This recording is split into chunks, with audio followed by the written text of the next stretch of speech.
Hi everyone, Chris here. I figured I'd try a proper digital detox this weekend, but I'm filming it anyway, for fun. Maybe some of you are curious how people survive off the grid. So, here we are. Nice little cabin, looks exactly as advertised. That's always good.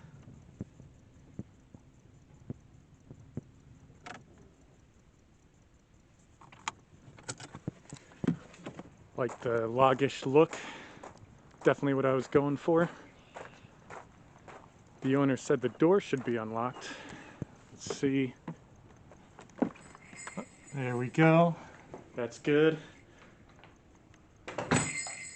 Oh, looks like we got a little dining room of sorts, I guess you could say.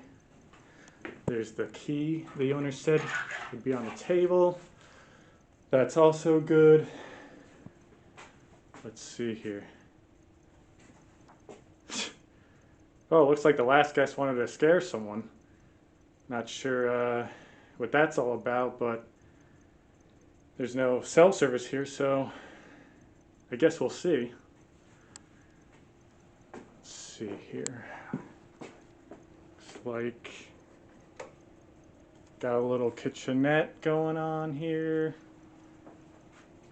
Definitely could use that, of course. Ah, this looks like the main living area. Cool, cool. Like the bear. Alright, definitely need one of these. Let's see. Huh. Guess another dining room of sorts / living room. That's good. Let's check out the outside. It looks nice out here. Yeah, plenty of space. I mean, I'm just here on my own, but you know, probably some chairs in those bins. So, that's weird. Sounds like it's coming from under the deck.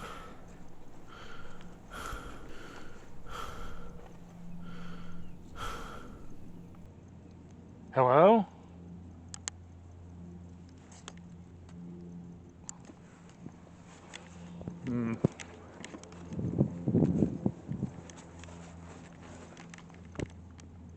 Hello?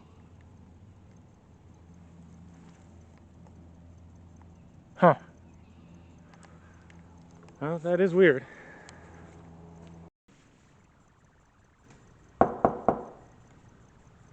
Hello?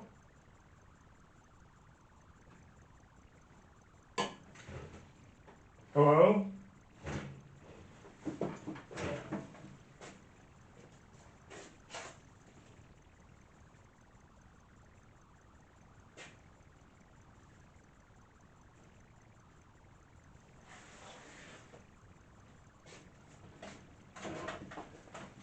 Probably some animal. So I got my weekend book all picked out. This bad boy is called... What the? I think it's coming from the floor. Don't let it in. Take me with you. What? Hello? Who's there?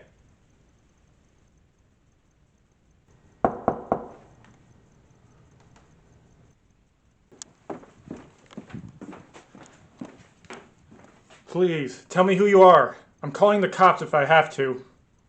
You don't know what you're listening to. What? I don't know. I don't know what you're saying. What are you talking about?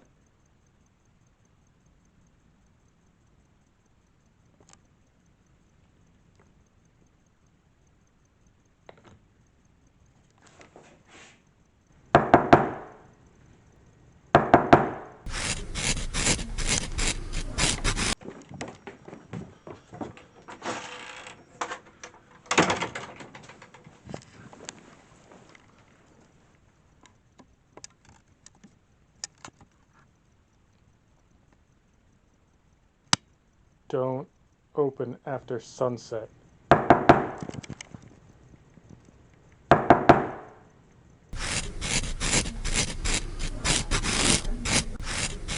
my god, oh my god, oh my god. I barely survived the night. Didn't get any sleep. I think it left after sunrise. I'm not sure. Anyway, I'm definitely not going back.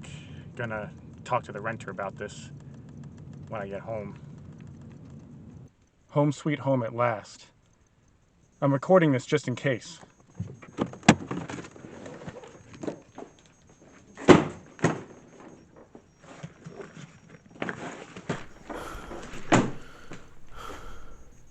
No, no, no!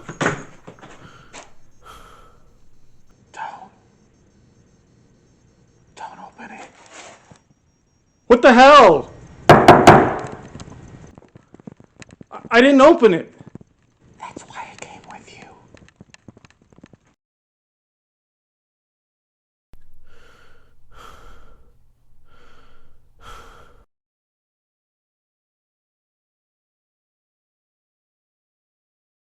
Hi there, I'm Chris Sanders, and unfortunately my father, Robert Sanders, recently died of a heart attack.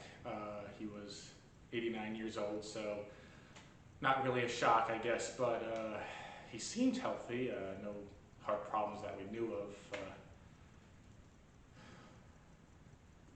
He'll be greatly missed. Anyway, I wanted to make this video as a memento of him, cataloging his favorite things for future Sanders to know, so. I'd like to start off with this old radio because my father started using it late in his life, the last few days he was alive, actually. And I don't know where he got it from exactly, but there were a few evenings in a row where right after dinner, he would disappear downstairs into his den for a few minutes. So, definitely seemed to mean something to him. As a matter of fact, now is pretty much around the time that he would usually go down there and start listening.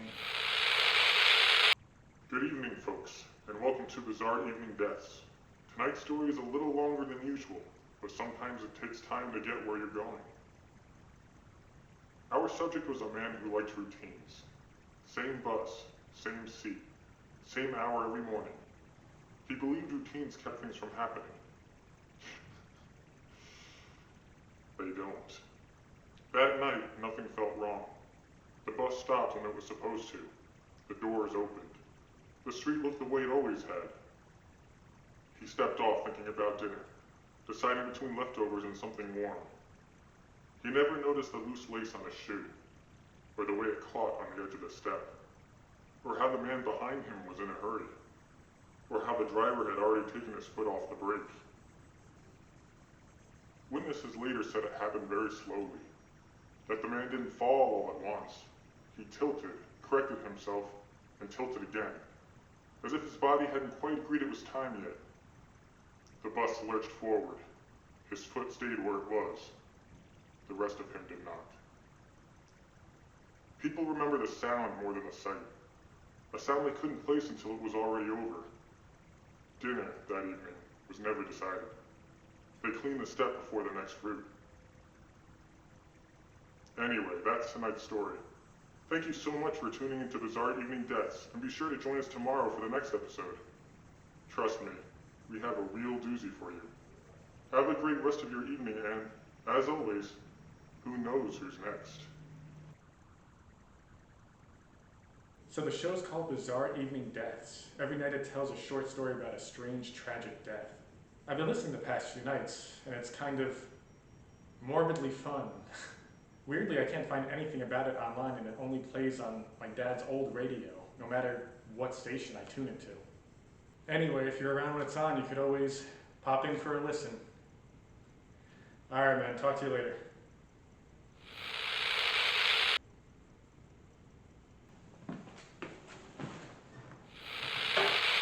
Good evening, folks, and welcome back to Bizarre Evening Deaths. Tonight's story is a quiet one, the kind that happens at home. The kind nobody hears. Alright, you got my attention.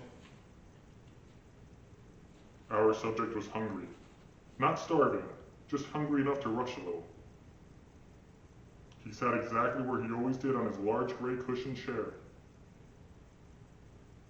He didn't bother to chew as much as he should have. They never think it'll matter. Just one bite.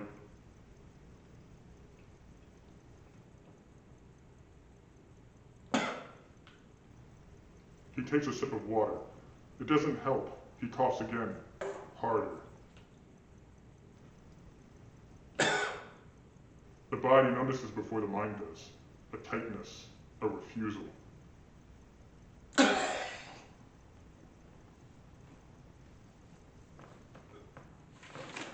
He tried to breathe through it. People always do. But air is very particular. It won't share. He thought of calling 911. Then remembered, he left his phone charging in his bedroom. Witnesses later, there were none. The radio kept playing. Anyway, that's tonight's story. Thank you so much for tuning into Bizarre Evening Deaths, and be sure to join us tomorrow for the next episode. Trust me, we have a real doozy for you. Have a great rest of your evening, and, as always, who knows who's next?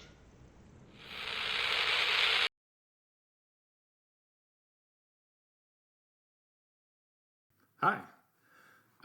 Before I really get into anything, just want to say that the whole reason for this video is because recently I'm pretty sure my house has been haunted, which is obviously pretty weird, but especially because I've been here for around or a little over 10 years or so, and it's just been normal, stuff. But the last few days, it's kind of been some of the regular haunted house type stuff going on, like footsteps along the floors, thuds in the walls, disembodied voices, door creaks. Did you hear that? Could have sworn I just heard a door creak. Anyway, so yeah, that's the whole purpose of this little project, if you will, is just to catalog all the strange supernatural activity.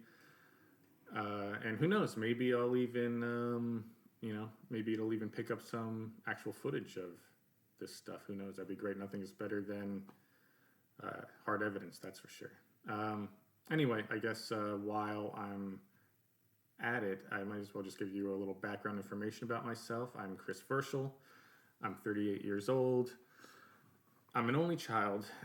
Fortunately, I lost my parents a little over 11 years ago now in a tragic plane accident. They were on their way to Costa Rica on vacation. Very sad. Because of that, I did inherit this place. This is their house, and I've been living here since then. I'm a copywriter by trade, temporary copy or freelance copywriter. So I do temporary jobs and part-time gigs. Of course, it's hard to juggle, and it doesn't really make much money. I do write horror books on the side, self-publish on Amazon. I mean, they don't really make that much money either, which is typical of, books, obviously. So I really just kind of eke out a living here, which is fine, but, you gotta do what you gotta do. But yeah, it's kind of because of those things and the fact I'm naturally introverted that I don't really have any friends, I guess you could say. I had a couple back in grade school, but they since moved away and we lost touch. I had an old college buddy who fortunately committed suicide a year ago. He had a lucrative bank job that he lost, and his wife wanted a divorce, and I guess it was just too much for him to handle. It shocked me. I didn't think that would happen. But yeah, because of that, it's kind of, to be honest, another reason why I wanted to do this video is just because I'm kind of lonely, and just hearing myself talk and the sound of my voice is actually kind of making me less lonely. I can already feel it, which is good. I do have a therapist named Betty. I've been seeing her regularly. I tell her everything. But she's, obviously technically not a friend, though she is very nice, which is good. I don't know if this really counts, but I might as well mention I did have an imaginary childhood friend, I think back in elementary school. And I don't even really remember much about it, only from what my parents have told me. But apparently, this guy's name was Bert. He was a middle aged man, and he would appear in my room in the middle of the night wearing some kind of creepy white mask or something. Yeah, I don't even know if he ever talked to me or whatever. My parents never mentioned that, but I mean, they didn't even know if he was real at all, and they didn't know if he was good or bad, you know.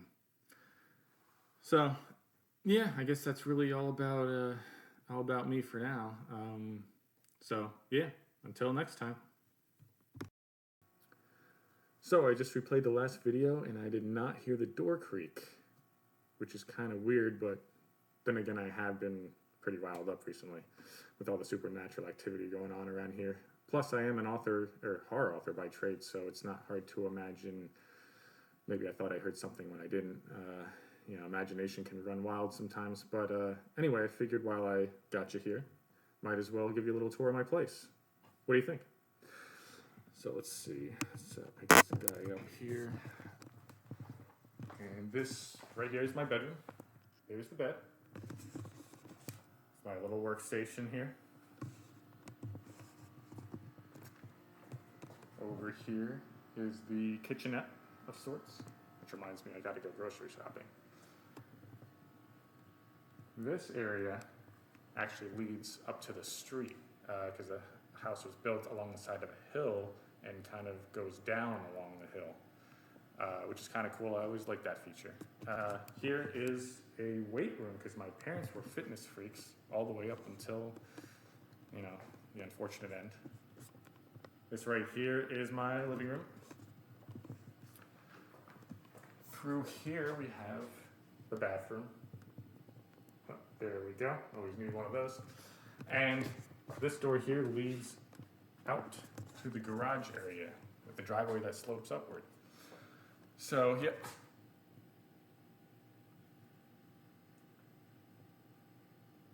Did you hear that? Could have sworn I just heard a disembodied voice. And it said what sounded like a Latin word, ipsum. Does that sound right? Do you know what ipsum means? It's really weird. Definitely gonna have to look up that one. I got a new job now, I guess. So I will check that out and get right back to you. So I just replayed the last video and I didn't hear the word ipsum,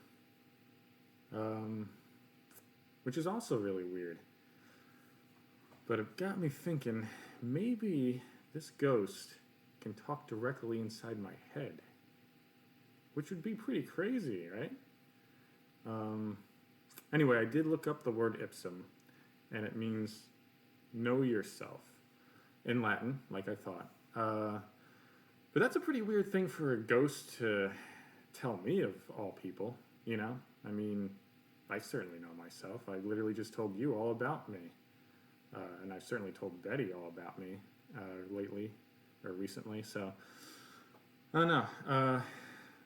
It's a strange thing, but just I'll think on it, see what it's really trying to say. Until next time.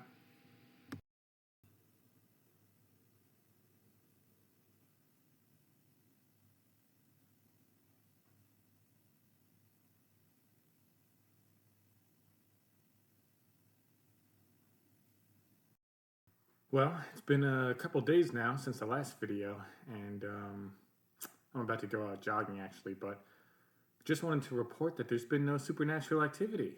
And I have to admit, I'm pretty disappointed. I don't know, I guess in a way, the ghost was kind of making me feel a little less lonely.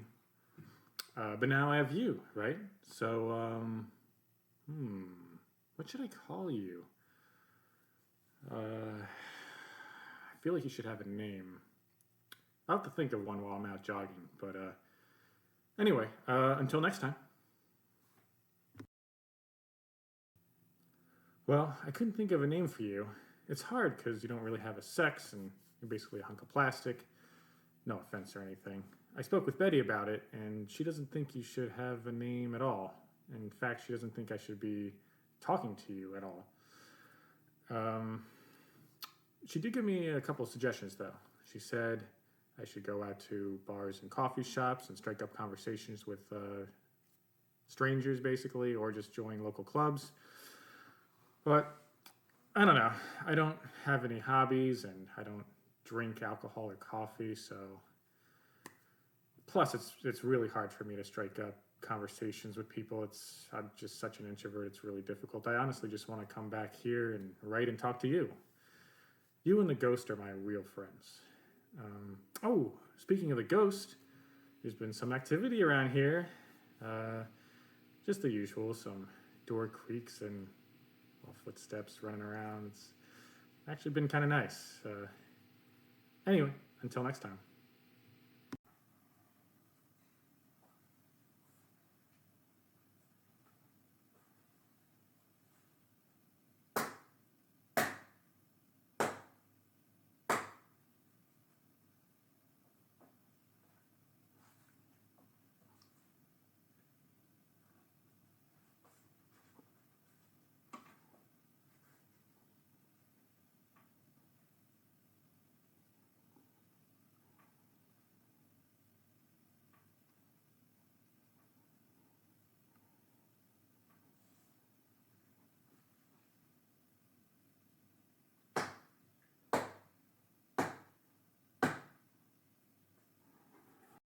You won't believe it, but I saw him. I saw Bert, my imaginary childhood friend, last night.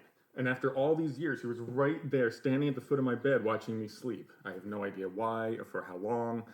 I just happened to wake up and see him there. I tried to talk to him, but he wouldn't answer me, so I turned on the light and he just bolted out the door. I leaped up, raced after him. We both flew up the stairs, but once we got outside, he was just nowhere to be found. I scoped out the rest of my property, walked by a couple of neighbors' houses even, but it's like he just disappeared. So weird, right? And so amazing. Just wish I could relive it, you know? But hey, I can't believe I have another friend. That makes 3 friends total for me right now, which is really amazing. Anyway, until next time. So I spoke with Betty about my BURT sighting, and she was extremely alarmed. She said I should call the police and get all my locks changed immediately since, potentially there could be a strange man or stranger prowling around my house or even my property. She said whoever it is could even be accounting for the strange supernatural activity that's been going on around here. But, I was thinking about it, and I don't really think that's the case. I mean, when I tried to speak with Bert, he never answered me. Whereas the ghost speaks to me all the time. Even if the camera doesn't always actually pick it up. So I'm thinking I still have 3 friends. 4 if you actually count Betty. So, not too bad, not too bad. Anyway, until next time. Well, I have to be totally honest with you. You see, there is no Bert. Well, I did have an imaginary friend named Bert back in the day, but the Bert you've been experiencing via this film, he is not real, including the creepy guy wearing a mask coming right up to the camera.